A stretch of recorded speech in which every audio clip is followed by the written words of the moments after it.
Formula One.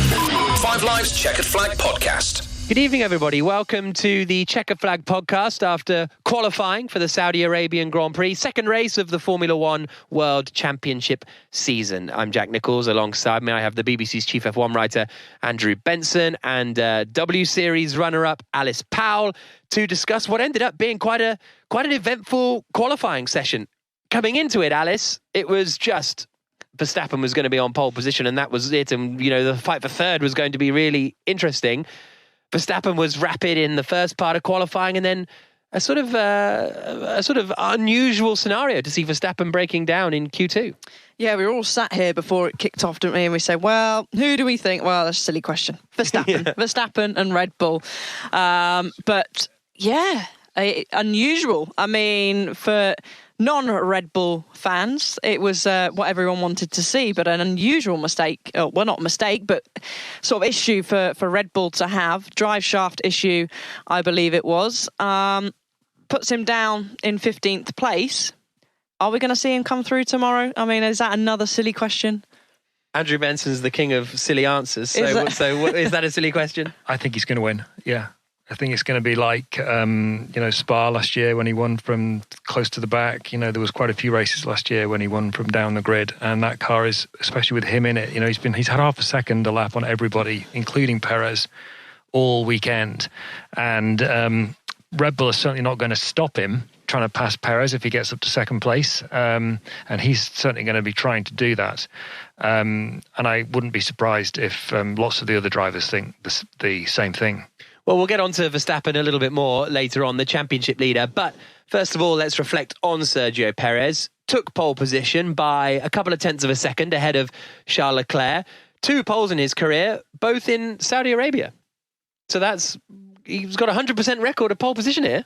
Yeah, exactly. So that'll be confident for him tomorrow. I mean, the Red Bulls have been very good so far anyway. So He's got the car underneath him, but the worrying thing for him is he's got Alonso next to him on the grid. He's also got Russell as well, and we've seen George steam into turn 1 on a couple of occasions, probably a bit too eagerly. But those are 2 drivers that, you know, they're desperate for a result. So if they get a good launch off the line, they're not going to be nice to Perez at all. To clarify my point, I meant all of Perez's pole positions have been in Saudi Arabia. 100% of his pole positions have been in Saudi Arabia. Of course, there was the first race in 2021 when he wasn't on pole. Can't remember who it was. It was Hamilton or Verstappen, but I can't remember which one it was, to be honest with you. I just remember the race. I can't remember qualifying. Yeah, exactly. They swapped positions a lot, that's for sure. Well, let's hear from the pole man, Sergio Perez. Yeah, I'm really happy. You know, it hasn't been a straightforward day. P3 was difficult. Q1 was difficult, but constantly we were able to chip away and we managed to get through and get a good performance. What changed between Q1 and Q3 to make that happen? We are carrying very low downforce in the car, and temperature sensitivity with the tires has been really big, especially going through 1 and 2. So just nailing that combination was very critical. Everyone's here saying you're in another league. So is the win basically assured now?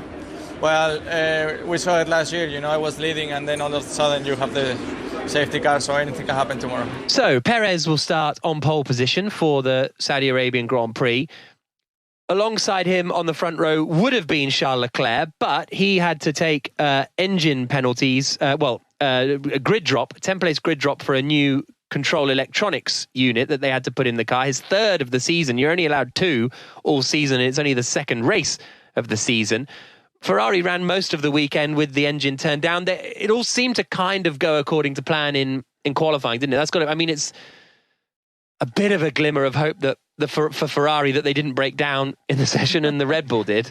It's a small positive, but you know. That's a positive for sure. But we've never really known where they've been all weekend because everyone's been chatting that they've got their engines turned down because you're flat out for 70%, more than 70% of this lap. So I think they'll be quietly happy with that. At least I think Charles will be. Sainz has been a little bit lacking behind his teammate all weekend, but I think they'll be happy. Obviously, they've got the grid drop, but some positives to take from qualifying. Let's see if they survive the race. Sounds like you're employed by Ferrari, Allison. I think Leclerc gave the game away in his answer on television straight after qualifying. He said they asked him if he was happy. He said yes or no. Yes and no. He didn't sound especially happy. He talked about how difficult the weekend had been with the car, and talked about the Red Bulls being on a different planet. I think this is going to have been quite a sobering weekend so far for them, because they were hoping that their problems in Bahrain were partially track specific. They weren't completely deluding themselves. They realised Red Bull were way ahead of them. But there was a lot of talk coming into this weekend that, lower downforce, faster straights, etc., etc. They'll be closer here, and we've still got to see the race. Maybe they'll suffer less with tyre degradation in the race in Saudi Arabia than they did in Bahrain. But to be as far off, I mean, it's only Perez they're behind.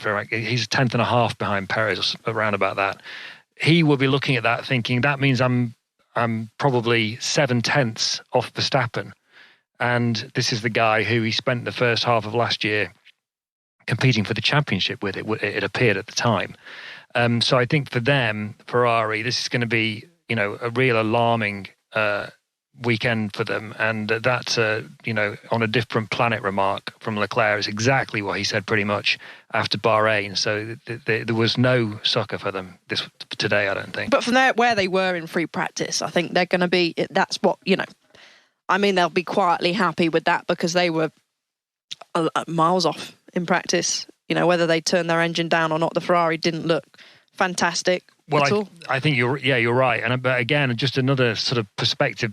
Leclerc talked about he was really happy with his lap. He put it all on the line, and looking at the times, it looks like it has been one of those super special Leclerc qualifying laps, because he's 6/10 quicker than 5/10, quicker than Carlos Sainz, his teammate. It's clear that Sainz has been struggling with the car.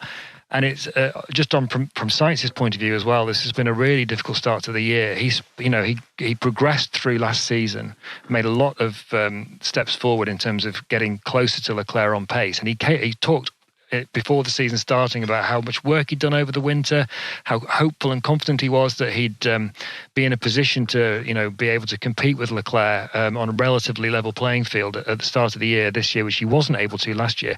But it looks very much like 2022 at the moment. He was quite a way off Sainz in qualifying in Bahrain, and is even further off in Jeddah. So it's not just the car that they've got a problem with. Leclerc's pulled a mega lap out of it by the looks of it. But Sainz's lap there, I think, demonstrates exactly how much trouble Ferrari are in. Let's hear from Charles Leclerc. This was him after the session. So on one hand, I'm really, really happy with my lap. It was really on the limit. So on that, I'm very happy. On the other hand, it seems that Red Bull is really on another planet for now. So we really have to work to catch up, because even on a track like this, they seem to be much quicker than we are. But tomorrow we have 10 grid places penalty, which puts us a little bit on the back foot. But I'll try to do a good start. It's going to be tricky though, because I feel like everybody has more or less the same race pace, apart from Red Bull again, that is in another league. But I'll do absolutely everything to come back in the front. Now, is there a way you can perhaps help Carlos a little bit tomorrow, because you're starting behind him? Yes, if there's the opportunity to do so, I will. On the other hand, I also need to score some good points, so I'll do absolutely everything to come back in front. Then if there's one opportunity during the race where I can do something for him to gain some more points, I will, obviously. So Leclerc qualifies second, has a 10-place grid drop, so in theory will start in 12th place on the grid. And Alice, maybe you haven't actually been through it, because you've always been relatively a front runner. But how difficult is it to sort of change? Because Leclerc must know, right, this season he's not winning a race, but he's not fighting at the front all season. How difficult is it to change that in your head, so that, because here he'll be, first few races, Red Bull are miles ahead, that'll be bitterly disappointing. Does that stop as the year goes on? As the year goes on, do you kind of settle into where you're expected to be, and actually suddenly a third place feels like a win, or do you never kind of get out of that? No, you just get frustrated. Just get really frustrated, especially from Charles's point of view. As we've already mentioned, he was fighting at the front at the start of last year. Doesn't have the car underneath him.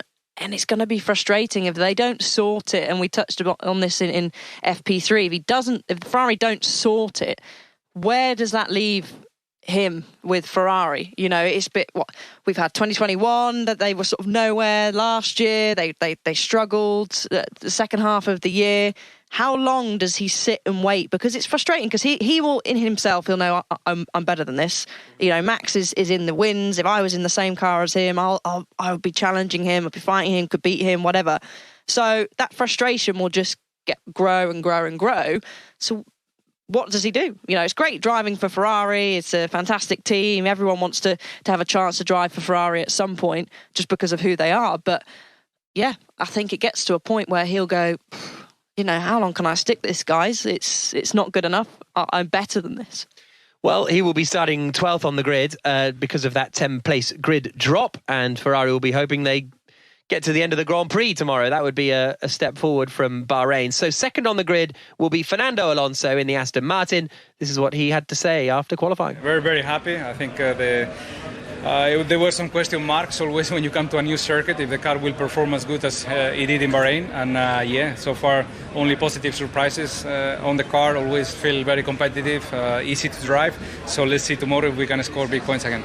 And you weren't quite in the fight for pole. Did you leave anything on the table, or was that the most you could have got out of the car? No, I think it was the maximum. So I think Red Bull is very strong. Also Ferrari in one lap pace, they are stronger than us at the moment. But all in all, obviously we are very happy with the performance here. And let's go into the race with some optimism, and hopefully we can use the race pace.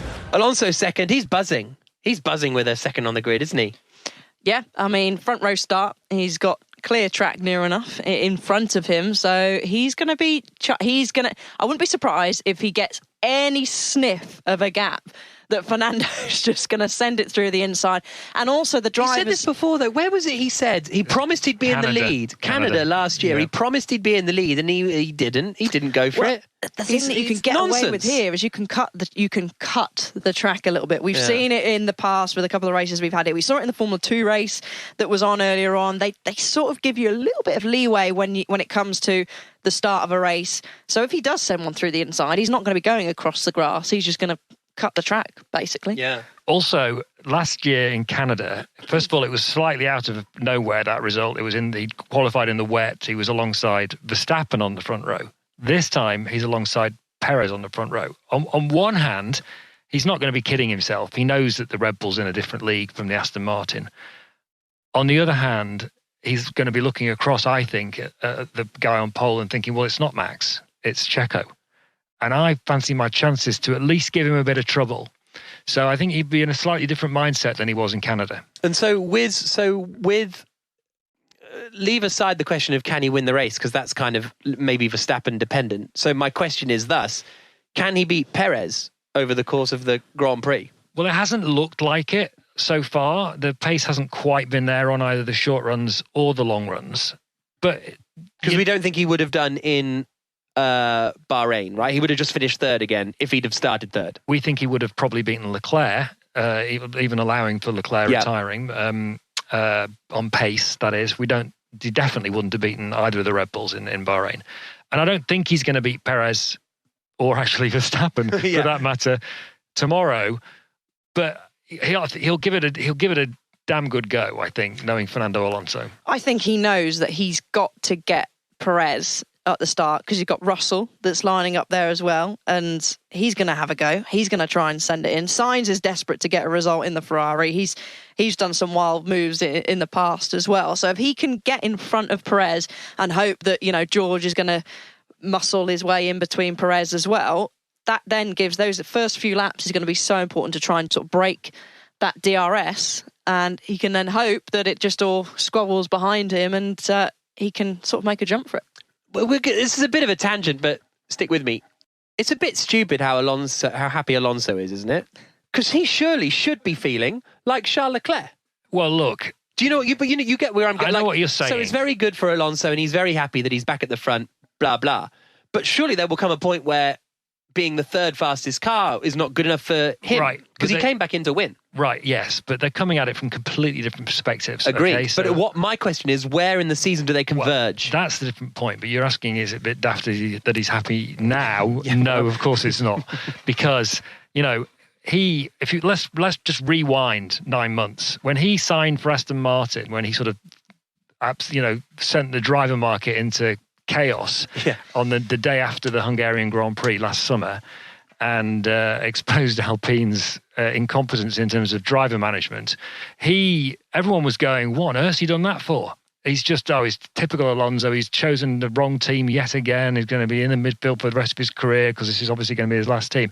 But it turns out Dan Fallows had called him and said, look, I can remember. I remember how to draw the Red Bull. I'll just draw it again. And he was looking at it and thinking, well, part of it was he was annoyed with Alpine for messing him about on the contract. And he was actually quite insulted by them, I think, the implication that he was going to lose performance potentially in the next few months, and they didn't want to give him a 2-year contract.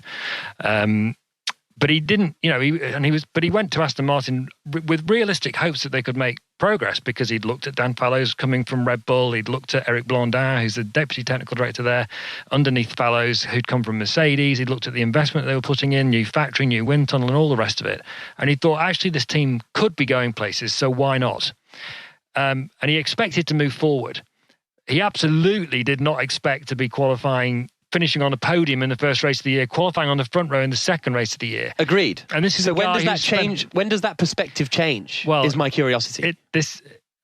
I don't know the answer, but it's a guy who's been in competitive purgatory for a decade, and here he's finally back at the front. And I think for now he's just enjoying it. Of course, he'll want to see progress, but as long as he's seeing that progress, I think he'll be happy. Because he's got a 2-year contract plus an option for a 3rd year after that. He can get podiums. If the season goes on like this, he could potentially win a race or two, because things are going to happen to Red Bulls, as we saw today. Yeah. But this is Alonso. That's not what he's here for. No, that's kind of what I'm curious about. What you're asking me is he going to mess it up again? Is that what you're saying? No. All I'm saying is that, at what point does I can't it become answer, not good enough? I can't answer that question. But he's a very driven animal. He wants more. But for now, he's very happy with this, and he's just going to want to maximise everything he can. Anyway, I told you it would be a tangent. So Alonso will start second on the grid. Third on the grid will be George Russell. Here he is. Yeah, P3 on the grid tomorrow. No, really pleased with that. That was far from expectations. The work the team did overnight was really great. A lot of effort went in to just try and maximise the package we've got. We know we're not where we want to be, but starting P3 tomorrow is a lot more than we could have expected coming into the weekend. And it must be exciting knowing that there are two, maybe faster cars, a Ferrari and a Red Bull, starting where Q2 kind of eliminators would be. So are you excited for that kind of race as well? Not really, no, because they're going to be coming through quite quick. You want to have a good tussle on track with competitors in a similar ballpark to you, but obviously, Red Bull are in a really fantastic place right now. Their car's exceptional. Max is just going to slice through the field. We'll do our best to keep them behind, but when they've got a second pace advantage, they can kind of do what they like with the strategy. They'll come back through comfortably. So Russell qualified 0.6 slower than Sergio Perez, 0.4 away from Leclerc, 1/10 away from Alonso, who didn't really find any time actually in Q3. Fernando Alonso. So Russell will be third on the grid. What are we expecting from Mercedes is the question. What's Russell going to get up to in this Grand Prix? Well, unless he can do something at the start, I think that's his only hope. I think we're going to just find Mercedes, unfortunately for them, in a battle with Ferrari, with possibly Stroll and the Alpines. I think we've got a little bit of a midfield battle or mid-top 10 battle there. I can't see, unfortunately, them challenging for the podium if, let's say, Verstappen floats on through the field. But I think that's all we can see them do tomorrow. Hamilton a couple of tenths slower than Russell in Q2, 0.4 slower in Q3. Only early days, but strong performance from Russell, you got to say. Fantastic, yeah. He's out-qualified him 2 races in a row now. Let's not forget that actually, similar to the start of last year, Russell had a really strong start to last season. Hamilton didn't. The reasons then we know what they are. They was experimenting and what have you, and Hamilton did come on strong later, but that's a strong performance from Russell, certainly. I think that he'll be doing his best, but I think he'll be realistic. He'll be looking at what happened in Bahrain. He'll be looking at the race simulation times from yesterday. He'll be thinking Perez and Alonso are out of reach probably. And he'll be looking at, well, we don't know where Verstappen's going to come back to, but he'll be looking at trying to stay ahead of Sainz and Stroll for the place behind Alonso and Perez. Yeah, so Sainz will be 5th on the grid in the other Ferrari. Stroll 6th. Again, Stroll didn't find much time from Q2 to Q3 either. Pretty much identical lap times. Neither of the Astons getting big jumps. So that was a bit of an odd one. Ocon 7th in the Alpine and Pierre Gasly 10th in the other Alpine. So that was a little bit disappointing, I think, for them, considering where they were coming into the weekend. I think they would have liked to have been in the mix a little more. But that's where we are at the moment with the midfield, isn't it? Because suddenly best of the rest is now ultimately a fight over 9th place. And that's where Oscar Piastri starts. And Lando Norris crashed out in the first part of qualifying, hit the wall on the left hand. It's quite an unusual mistake for Norris, and actually quite an unusual mistake at that corner. I've not really seen that happen there. No, we haven't. It's usually the outside wall that they made contact, which he nearly did, slamming on the brakes and just about getting the car stopped before the wall. But yeah, it is a rare mistake from him. There was no reason to sort of be going hell for leather at that point of the session, that early on in Q1. So yeah, just one of those mistakes. A little bit. That's the problem with street circuits. Just lose your concentration for a split second, and there's your error, and you're done. There's no curbs. It was just straight up to the wall, and game over. Hitting the inside wall is a bad mistake for a racing driver to make, and he admitted it afterwards. He called it a silly mistake and apologised to the team. He'll know that he dropped the ball. But let's not take anything away from his teammate Oscar Piastri. Remember, there was on the subject of sort of driver shenanigans last summer. Piastri was also at the centre of them, and he dropped Alpine's plan for him in favour of signing for McLaren. And McLaren signed him, got rid of Daniel Ricciardo to do so because they believed in his potential, a guy managed by Mark Webber, the former Formula One driver. And he had a difficult opening race, Piastri. He was basically matched Norris throughout the Bahrain lap, but he was slow in the quick corners. Lacking confidence, basically, was what McLaren thought it was. Now, we don't know what Norris would have achieved, but actually, watching him through the weekend, Piastri's been every bit as quick as Norris through most of the practice sessions. Was ahead of him in at least one of them, I think, if I remember rightly. And so that's a really strong showing from Piastri to put it in the top 10. We know McLaren are having a difficult time at the moment. It's the beginnings of him showing the potential that everyone believed him to have. And realistically, it's tough to think that Norris would have done a million miles better than 9th on the grid in the McLaren. He wouldn't have been sticking it 5th on the grid as great as he is. So yeah, I think it was strong from Piastri. Yeah, he had success here before. He won the feature race effectively in Formula 2 and qualified on pole here. So he knows his circuit well, but still to pop it up there, I'm really pleased for him because, a really nice guy. He's worked really hard. He's been patient. That can't be easy. Winning the Formula 2 championship and then sitting on the sidelines for a year, and the dominance that he's had through his junior career in Formula 3, into Formula 2, winning them all basically in his rookie year. That's not easy. The feeder series up through those championships are extremely strong. So it's just showing the talent that he's got at the moment for popping it up there in the top 10, and a good job for McLaren.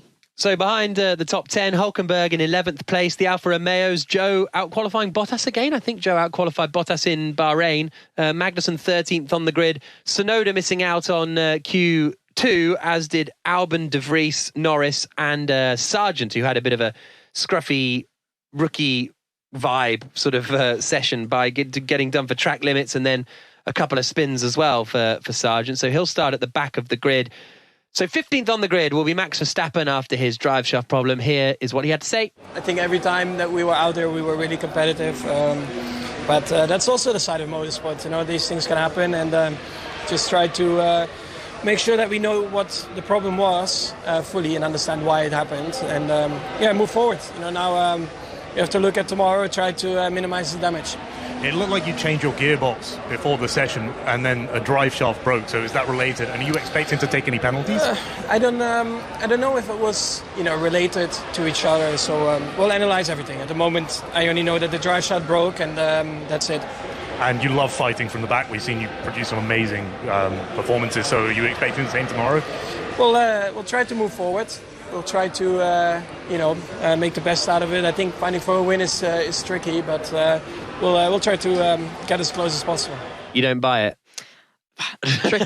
Tricky. I think, with the pace that he's got. The issue he has tomorrow is he's starting near enough slam bang in the middle of the field, and we see, was it 2021, the absolute carnage that unfolded more than once in the middle of the field. Yeah, Perez got turned around, didn't he, or something? Yeah, and then Stroll was involved there somewhere. So that's the only big risk for him starting there in the middle. I mean, it can happen anywhere, any circuit, but it seems especially here, narrow on the exit there of turn 2.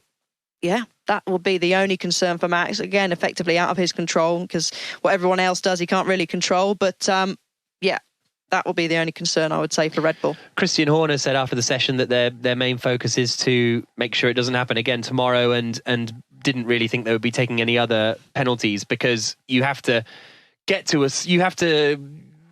certain amount of used parts before you're breaking the rules to then get a penalty, basically, is the long and short of it. So Red Bull can't change, the internal combustion engine 3 times tomorrow in order to get a penalty for using an unallowed amount, if that makes any sense. So I don't think we're going to. I haven't explained it very well there, have I, Andrew? But you know what I mean. I don't think we're going to see any issues there. Their focus is going to be winning the race tomorrow. It's not going to be if it might happen again. They're just going to change it, analyse it. So can he then? That's the question. Verstappen. Well, not can he. Will he? Well, just picking up on Alice's point about potential carnage. Yeah. If you remember his race at Spa last year, starting very similar position on the grid, and his first lap was a work of art. He drove the most beautiful first lap. He was cautious when he needed to be, decisive and aggressive when he needed to be, picked his moments, which driver is this? Shall I go for it? Shall I not go for it? And stayed out of trouble, made up some places, not so many places, and then moved forward from that point on. I would imagine he's become such a complete Formula One driver in the last 2 or 3 years. I think he'll probably approach the first lap like that tomorrow. And I think if he gets beyond the first lap without some kind of damage, it's going to be really hard for anybody to stop him winning, in my opinion. He's got that much pace. So he's winning. If no, but I know if, but that's what you would if you had to. I don't know. And no, I don't know. Obviously, they're going to get into a slightly sticky situation if they are running 1-2 with Perez ahead in the sort of second half of the race. I hadn't even thought about this. And you've got the team order question with Brazil and the Monaco controversy from last year. And did Perez crash deliberately? Because from what I was hearing in Bahrain, Verstappen has still not forgiven Perez for that, even though the team is saying, it's all over and they've talked about it and blah, blah, blah. So there's potential for a bit of spice there for everybody to get entertained by. But there's no way, if Verstappen does get into second place behind Perez, that he's not going to try and pass him. No way. I hadn't thought about team orders. I think it's too early on for them to start. I mean, Red Bull will be really frowned upon if they start suddenly. Perez is in the lead and they say, Max, let him through, because they're going to be ahead of the rest of the field. Then not just by a little bit.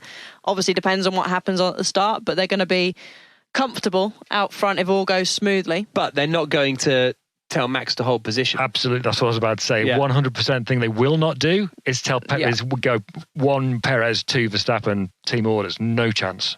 Yeah, can't see it. Okay, we're in for a fun race tomorrow. Make sure don't make sure, it's up to you, but you can join us for commentary if you want. It's on 5 Live at 5 o'clock in the afternoon. The race gets underway, but of course, make sure you join us for the Checker Flag podcast afterwards, where we'll bring you all the reaction and analysis. This has been an IMG production for BBC Radio 5 Live. Pole position for Sergio Perez in the Saudi Arabian Grand Prix that gets underway tomorrow. Fernando Alonso will be alongside him on the front row of the grid. Max Verstappen, championship leader, down in 15th spot. Should be a good one.